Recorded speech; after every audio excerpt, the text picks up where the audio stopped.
munaasabadan ayaa shahaadooyin lagu guddoonsiinayay ku dhawaad 70 arday oo dhameystay dugsiga sare ee Xamar Cadde ee magaalada Muqdisho waxaana ka qayb galay mas'uuliyiin ka tirsan dawladda Soomaaliya iyo qaar ka mid ah maamulayaasha jaamacadaha dalka waxa ugu horeyn kulanka ka hadlay maamul ku xigeenka dugsiga hoose dhexe ee sare ee Xamar Cadde Abbas Cumar Xasan isagoona ka sheekeeyay taariikhda dugsigan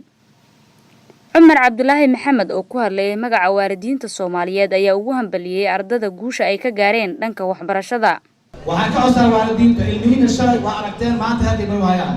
waxaa la saab u ah aasaaska wax dhisnay fasalka koowaad ilaa form 4 ay ku dhisteen qaab system waxbarasho ay mareen marka maanta waxaa soo baxay system fawda ah waxaan ka codsanaa marka iskuulada waa aragteen heerka waxbarasho ay kala joogaan iskuul macallin waalid kasto ardagaaga meesha ageeska fiiro meesha ageeska fiiro yaa loogu dhihin war ardagaa lix wax ku baraa waxaa ku baraa loo bilood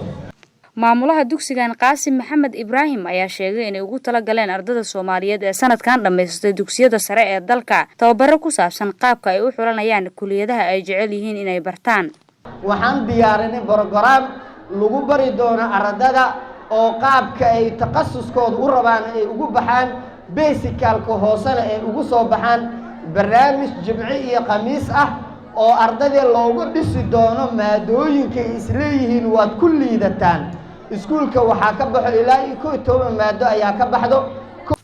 xildhibaan Umar Cali Shaambi oo ah mudane ka tirsan golaha shacabka baarlamaanka Soomaaliya ayaa ugu hambaliyay ardada dhameystay dugsiga sare isagoona kula dardaarmay inay sii wataan waxbarashadooda ardada maanta qalin jabinaysa waxaan aad ugu hambaliyanayaa waalidkii ku soo dadaalay oo muxuu ahaa laga yaabay inay yani duruufo adag ay wax ku soo bareen aad iyo aad waalidkaas ugu hambaliyanayaa ardadii aan khasaarin dadaalkii waalidkood ay geliyeen ama juhdigii ama dhaqaale ay ka bixinayeen aan khasaarin oo ayaguna wax bartay ayaguna sharaf gaar ah iyo qiimo gaar ah leeyihiin ayagana u hambaliyanayaa haddii waalidka ku dadaalo oo noqoto qof aan wax baranaynin ama zagzag ah waxa way dhibkeeday leedahay ugu dambeyn munaasabada ayaa shahaadooyin lagu guddoonsiiyay ardada dhameystay dugsiga sare waa dufcadii shanaad ee ka qalin bedelata dugsiga hoose dhexe iyo sare ee Xamar Cadde Maayida Muxyidiin Dhiblaawe